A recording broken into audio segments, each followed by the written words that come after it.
Elon Musk has recently gone beyond the idea of universal basic income, UBI, and pitched something even bigger, universal high income. Yes, UHI. The claim? AI and robots will create so much abundance that everyone gets way more than just survival money. Working will be optional because you'll have robots plus AI, and we'll have, in a benign scenario, universal high income, not just universal basic income, universal high income, meaning anyone can have any products or services that they want. Think about it, a high universal income. For context, universal basic income, UBI, is usually imagined as something like $1,000 a month just to cover basic needs. Musk didn't specify the amount, but let's say $4,000 a month. Let me paint you a picture of what they're selling. You wake up, $4,000 hits your account every month, no job required. You could finally buy that Rolex you've been eyeing, book a flight to Bali without checking your credit card balance, maybe even buy a Tesla Model X from the guy promising to give you the money in the first place. You could enjoy the warmth of the sun in Bali during the winter months, live in Chiang Mai for a couple of months, soaking up the culture and cheap street food, stretch your dollar even further by living in Asia. No boss, no alarm clock, just freedom. Wait, I see a problem here. If anyone can afford a Rolex, so can their neighbor, so can everyone on the block.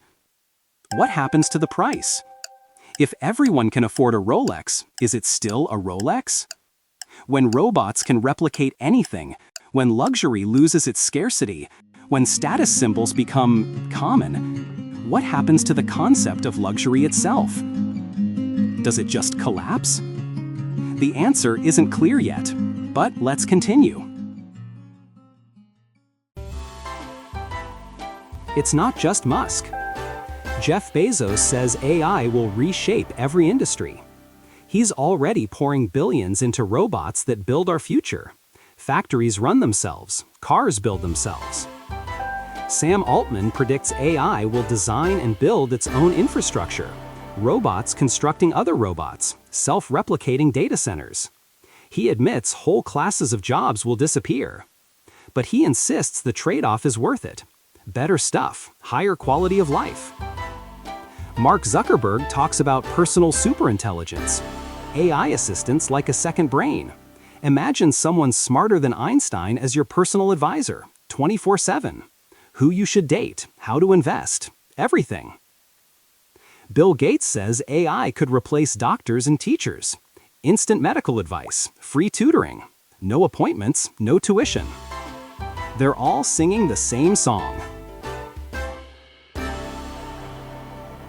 Now, you may be thinking, where does the money actually come from? If everyone's getting $4,000 a month, who's paying for it? Taxes, corporations, the robots themselves? Ask 5 economists, get 7 different answers. But in the utopia pitch, that's just background noise. The promise is simple, free money rolling in while AI and robots do the hard work. And when you're sipping coconut water in Bali, you're not asking where the money came from, you're just enjoying the view. Here's the reality. Since when are billionaires generous? Seriously, what planet are we on where the rich happily work with the government to hand out universal high income? At what point do they stop and ask, why are we giving away free money? What do these people even contribute? Yuval Harari, the historian who's been warning about this for years, has a term for it: the useless class. Millions of people pushed aside because robots and AI do their jobs faster, cheaper, better. Not useless as human beings, useless in the cold logic of the economy. And digital ID will be a thing, to track and monitor who's still economically relevant and who isn't. Let me show you something. While billionaires dream of robot utopias, America patches over 190 million potholes every year. That costs drivers more than $6 billion in damages. Our water systems are crumbling. The EPA says we need $600 billion just to keep drinking water safe. Healthcare? Gates dreams of AI doctors giving free advice. Meanwhile, the U.S. spends $4.5 trillion a year, yet 27 million remain uninsured, and over 100 million are buried in medical debt. And 650,000 Americans sleep on the streets every night, the highest number ever recorded. So why the gap? Why are we promised robot abundance while our infrastructure collapses? Do these tech billionaires genuinely believe AI will leapfrog all our current problems? That we'll skip fixing water pipes and go straight to post-scarcity? Do they know something the rest of us don't? Musk says in 10 to 15 years, work will be optional. Poverty will be obsolete. This is the same guy who's promised self-driving cars every year for the past decade. Is he right this time? Maybe the real question isn't can we get there, it's who gets to live there when we do.